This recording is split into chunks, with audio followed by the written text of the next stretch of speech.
We are here with KM Robinson, a dear friend who is also one of the most amazing social media influencers in so many different fields, an internationally best-selling author, but also you've created like entire businesses out of your branding, out of your social media platforms, out of everything you do. Can you tell us a little bit more about your online platform, what you do, and how you do it?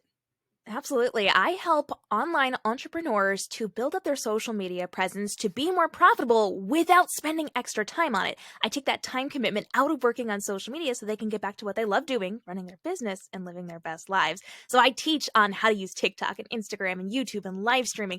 I teach people the tools and resources they need to save time and effort to create higher quality content to build conversation and community. I'm also a multi-time best-selling fiction author, and then I do a lot of influencing in this space as well. So I'm working with different companies, different tech companies, different SaaS companies to help them grow their platforms as well. And I get paid to market them too. So I've got a whole host of information I can share. And you've been doing this for how long? Like how long when did you start all this? I started my photography business straight out of college in 2010, so it has been a hot minute. And from there, it evolved into teaching education, marketing, social media, all of those things. So over a decade, I have been officially in this space. So I guess it's fair to say you're an early adapter to like every social media platform that pops up on your radar. I am a huge fan of jumping in early. If something seems like it could be doing well, I will get my foot in the door just to test the water, see how the platform is working, and then if it takes off, I'm already established and can grow significantly. And if it doesn't, I've at least saved my username so nobody else can pretend to be me. That's very smart. When I was putting together the show for Wild Women for this episode, I wanted to focus on women entrepreneurs, specifically online women who are killing it in their field and doing so as a woman in a platforms that don't always, how should I say it, appreciate the women's influence in these areas. I know you and I have had talks about how much you're comfortable sharing. Like, I don't want to just define you as just a woman, but you are a woman in a field that can be hard for that. What's your experience been like with that? Absolutely. So I work a lot in the tech field, which is very male dominated, and it depends on what part of it you're in. So as a woman, typically you end up teaching mostly women, and then maybe you'll get a couple of male followers. For me, in my platform, my following is over 60% male, and they come to me because I teach in a way that's not fluffy. It's very practical. It's very hands-on. It's very, very inventive in how we do that. And so I have developed a membership and a following and a fandom and a studentship of predominantly men following for this educational purposes and women as well. Now, with that in mind, I then have to keep up with the boys club, but it depends on what realm we're working in, because some of them can be kind of nasty. Some of the YouTube comments can be kind of on the nasty side. But when it comes to I've working seen with the some. professionals in the when it comes to working with the professionals in the industry, I have found that the men are really, really supportive of women in the space, and they want to give us a seat at the table. So sometimes you have to remind them that you exist. Sometimes you have to fight a little bit for that seat at the table. But I found mostly the men who are educating the space are very, very good about bringing us in and giving us a place to speak as well. That's really good to hear. That's good to hear because you hear so many horror stories, especially in male-dominated industries, about how hard it is for women to get a foothold or for anyone who's not male presenting. And so it's nice to hear that there are good guys out there who are trying to make the table a more gracious space for everybody. Uh, I, Yeah, I absolutely love it. I'm trying to think of the next question, and I'm stumped for a moment because you're doing so much right now. Every time we chat, there's a whole new thing. Like I can't even keep up with congratulating you on all the different things I see you posting about, let alone talking about them in a radio show. So let's just start with like, what are you most excited about right now in your business that you can speak about publicly? Oh my gosh, I'm doing so many things right now, and I absolutely love that I have the space and the time and the freedom within my businesses that I've created to explore new avenues. So I have developed systems inside of my businesses so that I have the ability to do things in an automated way and bring in revenue. I have lots of revenue streams, but I can also step away, take time to do what I want, to learn new things, to explore new avenues. Right now, I'm heavily studying entering the world of Web3 and NFTs. I am looking into some new ways of content creation. So I'm learning things like how to create videos even better than I'm already doing it. I'm learning how to do drones. I'm learning how to level up some of the tech that I'm working on. I'm working with a lot of software companies on things that can help entrepreneurs. So I'm heavily investing my time into things that will enhance my future and allow me and my business to produce content and to produce revenue in a much more effective way. That is really exciting. Now, spend a moment bragging a little bit, because I know your social media numbers are incredible, and I know you just had a really big YouTube birthday. Tell us a little about your influence right now. I just had my 3-year YouTube anniversary for my main channel, my social media marketing education. We have over 1.3 million views on the channel at this point. A ton of my videos are 40 to 117,000 views at this point, and I'm using it to help entrepreneurs learn how to cope with social media and the algorithms and the changes.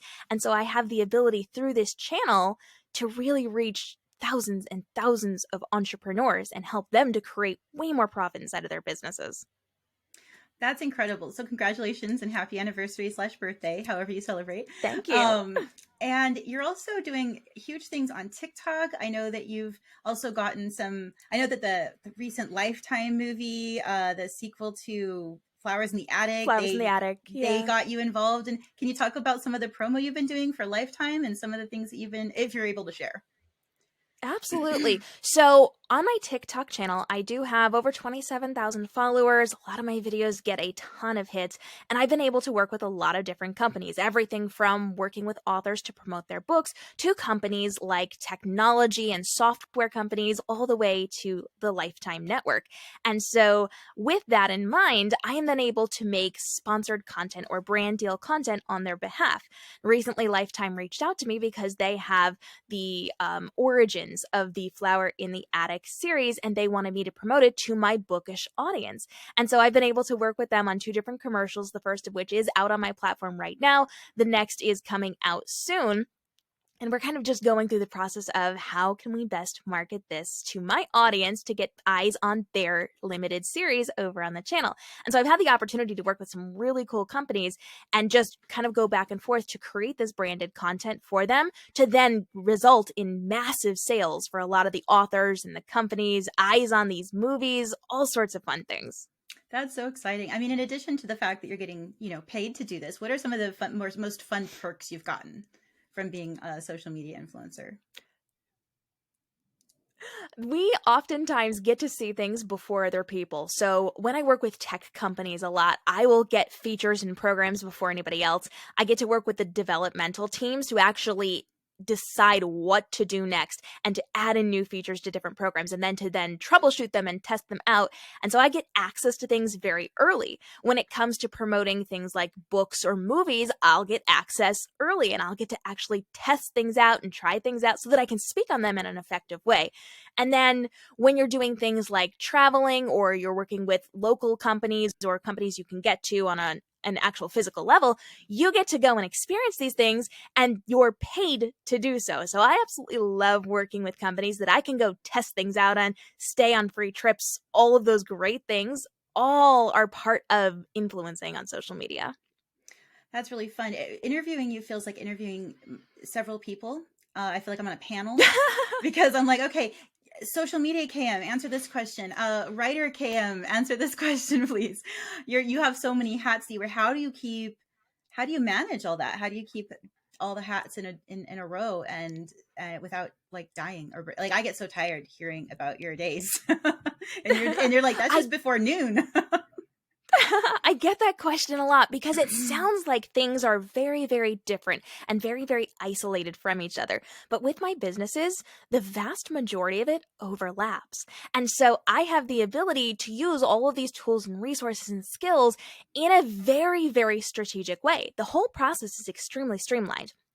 So while I have my author life, and that's a little bit different than the social media education life, everything comes into play together. If I'm marketing my books, I'm using the things that I'm teaching social media marketing wise. I'm using the technology and the gear. So all of it overlaps in this beautiful way, but I do have a process for how I kind of structure my work week and how I block out my days to do this. So, with that in mind, I run two main businesses when I have these conversations: my author life and my social media marketing education life. And it sounds like I would have to divide my time between them and spend a little bit every day on each one because I'm running multiple businesses entirely by myself. When in fact, what I do is I focus on one big project at once. So, I will divide my time up by focusing on one project at a time. The vast majority of my day is dedicated to that one thing. So if I'm writing a novel, the vast majority of my day for that duration of the project is going to be writing a book. The rest of my time, a little bit before, a little bit in the middle, a little bit after, is then dedicated to maintenance on my other business. I'm showing up on social media, I'm answering emails, I'm responding to people on social. I am involved, but it's more on a maintenance level. Mm-hmm. Once I'm done writing that novel, then that a process goes to the back burner and I focus more heavily on my other business, where I'll create a course or a webinar, or I focus heavily on something inside of that business, and book writing goes back to maintenance with my marketing. So I am taking my time and focusing heavily in one section so that I can just kind of do the bare minimum on the rest and get everything done in a much more productive way. Because when you're focused on one specific space, you are in that mindset, which means you can work faster, stronger, better, and you're not dividing your day or your attention between a lot of little things. So when I've got those big projects, I'm dividing up my time so that I'm focused on the one thing and just doing a little bit on the rest. And then when I'm not in the middle of a big project, then I can divide my time a little more evenly and be where I need to be inside of my businesses. And that really saves me a lot of time and effort. That's interesting. That seems to be, we have 3 kids in various levels of school education, and a lot of school systems are moving towards block learning. Rather than having like Mm-hmm. 7 short classes a day, they're having 2 big classes a day, and it's blocked out throughout the week. So, and Waldorf, Yeah. the elementary school that our kids went to, that philosophy is very similar, where they have like these blocks of time instead of all these little things Mm-hmm.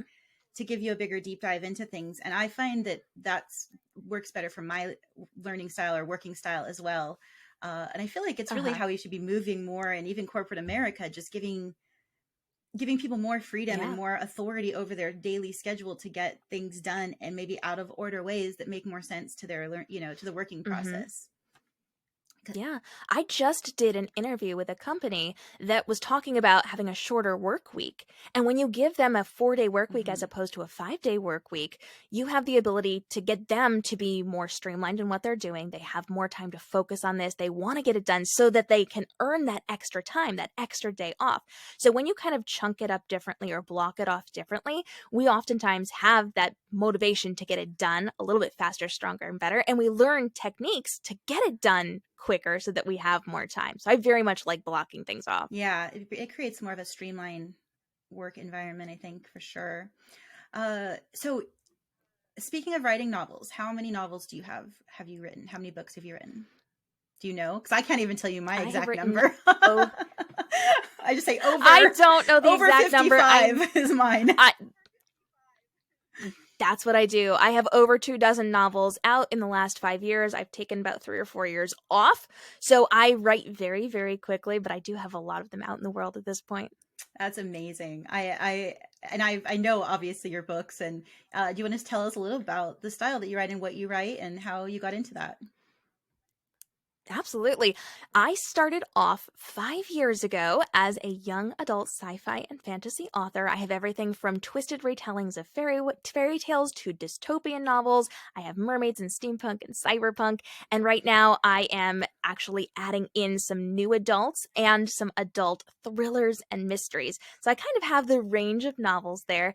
And I'm known within my fandom as the queen of retellings because I like to twist up those fairy tales pretty darkly. Yeah, you actually had a really fun TikTok series that was a Peter Pan retelling, where you got other really fun creators. Mermaid, you want to talk a little about that? Because that was just a really interesting. That was kind of when I was newish on TikTok, and seeing how TikTok could be used in these different collaborative ways was really fun. And that project especially stood out to me. Do you want to talk about it? One of the things that TikTok is really good for is entertaining content. And so while we want to be marketing what we're doing and having conversations and answering questions, making sure we have some entertainment on our platform is really, really helpful. And so I collaborated with a handful of professional mermaids and a handful of professional cosplayers, and I wrote a script for TikTok. It was a series of several episodes where we told the twisted tale of the mermaids of the Neverland Lagoon. We learned that Peter Pan was actually a terrible villain, and he was in danger. And unfortunately, as Wendy entered the picture, she turned into something very, very bad that the mermaids had to fight against. And so I pulled in all these incredible actors to portray these different mermaids. We had a script. We were able to film in our own locations because this was in the middle of the pandemic. Yeah. And they sent me their footage. I then edited it together. I made it look like we were under the sea. And then throughout a series of episodes, we dropped every single day for 2 weeks.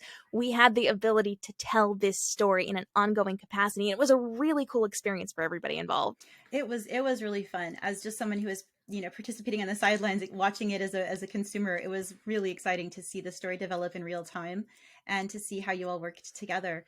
And it was also very interesting. And I don't know if this was a pandemic thing or not, because I don't have as much study the market of TikTok from beginning to end type of thing as you do. But it seemed to me the pandemic really drew out a lot of very creative entrepreneurial ways of utilizing TikTok to create things like the Bridgerton musical. And before that, there was the other musical, I think, that I can't remember which one. But there was all these really big things that happened, your story that happened, and a lot of creators that really got big during the pandemic as people were home and trying to figure out how to entertain themselves and other people during that time. Do you think that is going to continue? What is your prediction for the future of TikTok specifically, since we're talking about that, but also just social media in general and how people engage with it and how people who want to create for that can? Well, during the pandemic, we did see the rise of video content creation because people were at home. They had time, they were bored, they wanted to create things, and they wanted to consume things. And so we did see a lot of growth on TikTok in general, but also within the creatorship of the app. We saw a lot of people flourish and get very, very creative, and that's something that is ongoing. We are seeing people innovate and twist things because from the very beginning of this, the entire goal was to innovate, was to take something we understood and knew and change it into something better. So even with these trends, we see people doing the trends, and then we see people twisting the trends and making it a step up and elevating it just a little bit. So as we're continuing through with social media in general, we're seeing a strong leaning toward vertical-based video content in the short form, under 60 seconds long. The shorter the better. If you can make a 7-second video, you're going to perform better than a 30-second video. And so as people are progressing with this, we're seeing a lot of education. We're seeing a lot of instructional content. Right now, Instagram and TikTok are heavily leaning into instructional-based content, step-by-step of how to do things. We're seeing a lot of that educational content where we're learning about things. They're bringing in entrepreneurs and businesses. So not only do we have the creative and the entertaining, but we have the business side of things. So we're seeing platforms just grow and expand incredibly because people are showing up and engaging with their audiences. And because we have that creative element to it now, entrepreneurs can now add in this creative element so that they can be on par with the really creative video people and compete for that time and effort. And people scrolling through the apps will stop to watch these more creative type videos. So we will continue to see a lot of entrepreneurship grow very, very strongly on these platforms, and the ones that innovate and get creative and try new things and are willing to put themselves out there and are developing community and conversation are the ones that are going to skyrocket their businesses. I myself have 7x'd my book sales in one single month on TikTok just from showing up, and that is going to continue to grow and flourish. And we're seeing Instagram sway this way, we're seeing YouTube sway this way. All the social platforms are moving heavily toward really inventive video, vertical, short form content. I've definitely noticed that too. And I think just from my background with working with film a little bit and getting more into film as I go forward, it's becoming less and less cost prohibitive and easier to make high quality looking everything and looking and sounding everything. I mean, there's still a difference in mic qualities, you know, with the price. The higher the price, the better the quality. And there's still a difference if you don't know how to do proper lighting, or if you don't know how to, you know, or if you don't have the equipment for certain things. But more and more, I mean, entire movies have been shot on iPhones, and you can do editing in Adobe, and you can, you know, everything is at your fingertips if you're willing to learn how to do it and invest a little bit of money. It does cost some, obviously, to get these programs and get started. But with that comes a lot, like you said, a lot of content. And what I'm wondering is, just like to play devil's advocate a little bit here, I feel like my brain's going to explode. Like there are times when I really, especially during the pandemic, when everything just felt soul crushing, just to like mindlessly, you know, stroll through TikTok and consume these videos. And they're really great, lots of really great videos and great content. I have my algorithms really well trained. I learned that from UKM. But as I'm doing that now, sometimes, like, especially just with, I don't know, the shift in things in my brain lately, I'm looking at this like rapid content and thinking, oh my gosh, we're just frying our brains. Like we can't hold thoughts for more than 7 seconds. We can't. And I'm wondering if too much short content is going to make it harder for anyone to engage with longer form, or what the future of entertainment. I think a lot about the future of entertainment as someone who wants to create in a lot of different forms of entertainment. Like you're spread out very much in a lot of different platforms. And I feel like my focus is similar in terms of like different kinds of things that I want to create in fiction. I'm less about teaching than you are. I keep trying, but you have this like passion for it. And I'm just like, I will share if someone asks. But every time I try to create a lot of content around teaching how to do something, I'm like, oh, I'd just rather be doing it.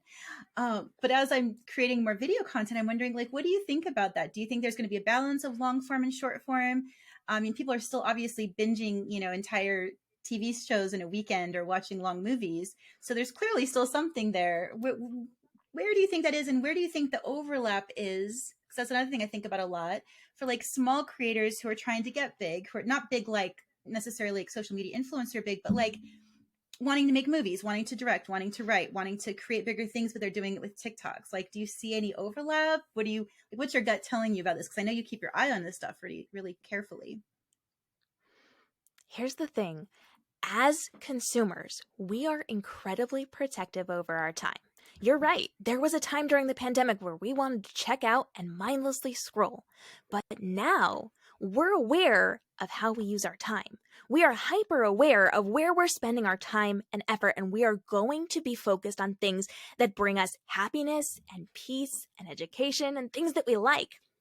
So as we're doing this, as we're going through this, we are going to be more aware of the content we're consuming, and we're going to be more picky about it. We are only going to give our time and our interest to things that really matter to us. So as more content is being created, as we have access to more things, our consumers will be more specific about what they're going to allow into their space. So with that in mind, we have to shift how we're creating content. What do our people actually want to see? What's actually going to help them? What's actually going to move that needle for them? So as we are doing this, we're going to see people, and we're still today seeing people heavily invest their time into both long and short form content.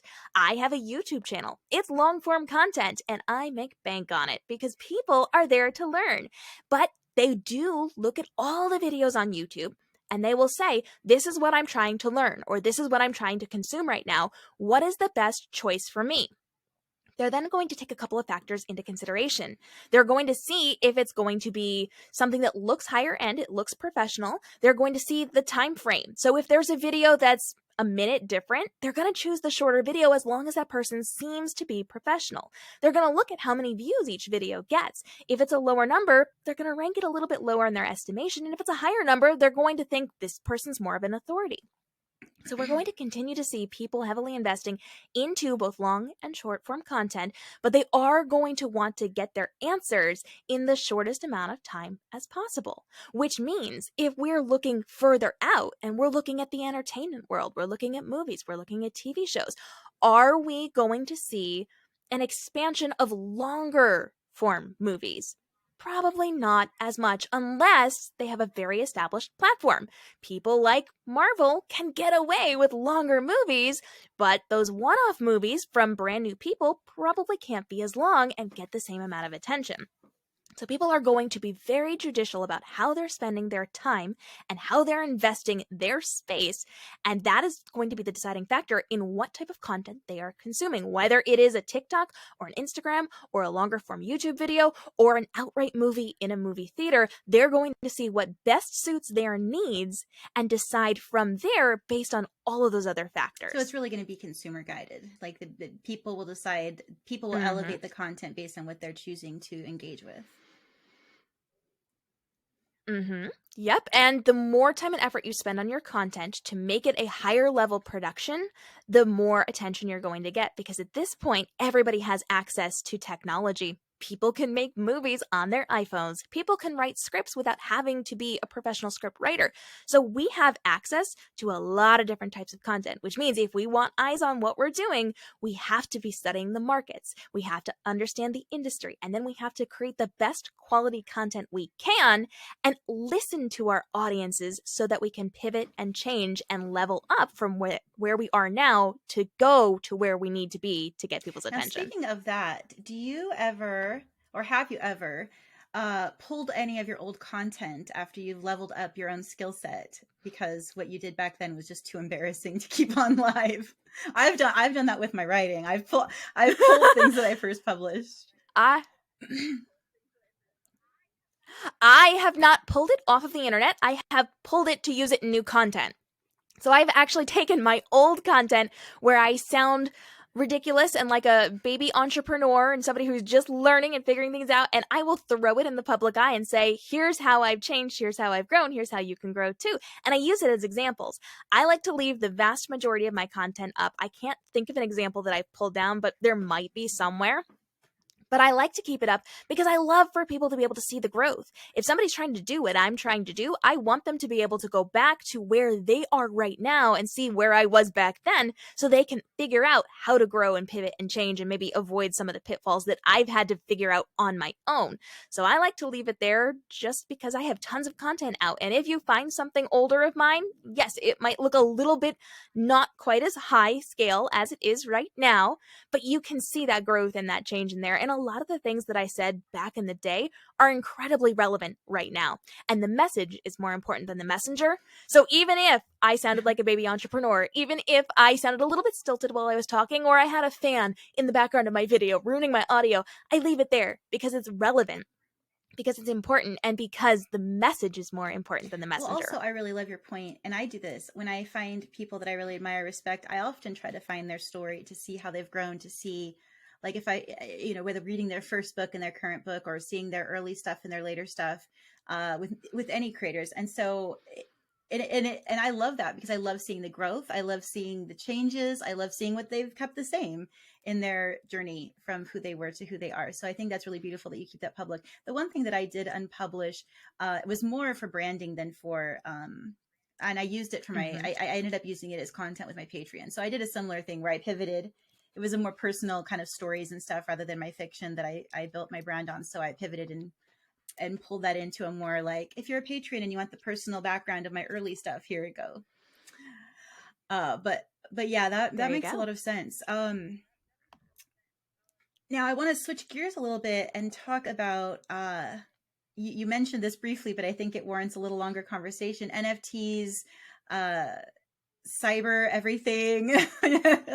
I've been looking into this, not like you have. Mine is just more perusal, having light conversations as well with you. And I'm really interested in Web3, and I've always been fascinated with like virtual reality worlds. I mean, I wrote a whole book that was a fiction virtual reality and fantasy called The Witch's Game. And I have been thinking a lot, probably more than I need to be right now, specifically about how to start creating content for what's going to be coming with Web3 and virtual reality. And I know you've been putting some thought into this, so share your thoughts about this if you would. I absolutely love the Web3 space. So if you're brand new to this, Web3 is the next iteration of the internet. Right now we're operating in Web 2, and inside of Web 2, we do not own our own content. Facebook owns it or Instagram owns it. And it's not saying that they own our content, but we don't have access to our followers. We can't contact them in any other way except through the platform. Our information does not translate from one platform over to the next. In Web3, it's more about ownership. So we have the ability to own our content and take it with us. So for example, if you play video games and you buy a virtual sword in one of your games, it's right now stuck inside of that game. You can't take it outside of that game. But in the Web3 space, you can take that to a different game. Your information is going to follow you. So it's more about ownership of what you're doing on the internet and the ability to monetize that information.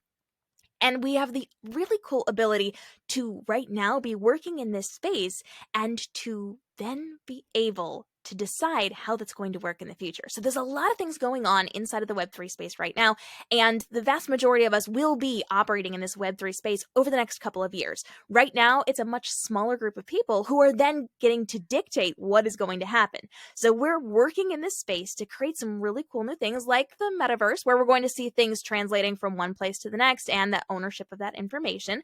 And right now, one of the big conversations is NFTs. And non-fungible tokens, or NFTs, are really cool opportunities for entrepreneurs or non-entrepreneurs to be engaging with their communities, to be offering some really cool value, and to be making money. Now, inside of the Web3 space, we have the opportunity to have a monetary overview that is not specific to banks. So we do not have to rely on a bank to tell us how much money is in our account or to give us access to it. It is overseen by the entire internet. So there's a lot more accountability and a lot more freedom inside of this. So NFTs are tied into that so that we can create these NFTs, which are digital representations of whatever it is we're creating, and those things then have different values attached to them. So you may buy an NFT that gets you into a conference, or you could buy an NFT that gets you a free dinner at a local restaurant once a month. You could get an NFT that helps you to own part of a movie or part of a book or part of a TV show, so that people can now create their music without needing a record label to fund everything because they can do it themselves. So NFTs have great implications on what we're going to be doing in the world of entrepreneurship over the next couple of years. And I am loving studying it and being able to start implementing it now, because if you get in on these things early, you get to dictate how it's going to work in the future. That's very cool. Do you think that virtual reality, to the level that we see in like Ready Player One and Sword Art Online, do you think that's going to exist in our lifetime and be a part of this Web3, or is that like Web 20? What version of like full VR is that? Well, they're working very strongly toward it right now, because the big overall goal for a lot of these companies is to create a space where we can interact virtually. We actually want an immersive space where we can meet, even if we're living on another side of the world, and go do experiences together. So right now, they're looking at things like allowing you and I on opposite sides of the country to meet in a virtual space and go to a museum together and have conversations and hang out and actually get to experience this in a really cool, potentially 3D immersive realm. And so we are going to start seeing this inside of Web3. We're starting to see it now. And as the internet continues to grow, and as this continues to grow, we're going to see iterations that come closer and closer together to some of these, what we once thought were futuristic things that wouldn't happen for a very long time. Now, the internet's moving very quickly. This whole Web3 thing is happening very fast right now, even though it's been happening for several years before the general public started finding out about it. So we're going to see a lot of different iterations of this, and we're definitely going to see a much more immersive internet for sure in our lifetime, likely within the next couple of years. Incredible. Wow. Well, thank you so much, KM. This has been an amazing interview, and I'm so grateful to have you on the show today. You are one of my favorite wild women, just out there slaying it in every way possible. I always look to you for guidance, and I always look to you as an example and as just a real leader in the online game that can be really intimidating sometimes for those of us who aren't as smooth. No, that's not the right word. For those of us who aren't as focused and good at it as you. Go ahead. Sorry. Go ahead. Oh, I was just going to say thank you so much for having me. Is there This has been a lot of anything fun. else you want to just talk about briefly, or anything else you want to say about some upcoming projects, or anything where people can find you online if they want to engage with you? You can come hang out with me at kmrobinson, ROBINSON.com for all things social media marketing education. That will kick you out to Livestream Action Plan and IG Reels for Business, where I'm helping you by giving you scripts so that you only have to fill in a couple of blanks, film your content, and get it out there. You can come hang out at youtube.com/kmrobinson for tons of daily free tutorials on how to level up your online business. And you can hang out at KM Robinson Books for all things fiction. And you can check out my really cool new thrillers that I am working on right now that I'm not telling people too much about, but are coming out in the not too distant future. And I know this is a whole conversation in and of itself, but any last minute tips for any young women who are looking to get into this game and maybe not know where to start? Of just doing social media online? Now is the time. Now is the time to jump in.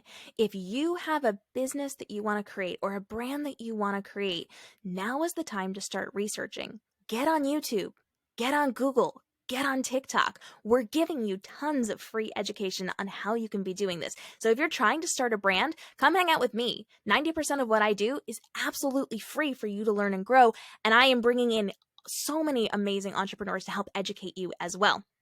But there is nothing better than the University of Google, the University of YouTube, the University of TikTok, where people are highly educating in this. And then you want to make sure that you are making friends inside of the industry who have gone the path before you, who can help you to navigate some of those pitfalls, and you can learn from their business and their experience so that you can jump ahead of the line a little bit and skip some of those pitfalls. Thank you so much. This is KM Robinson, international best-selling author, social media influencer, and general badass and all. Oops, shit. So,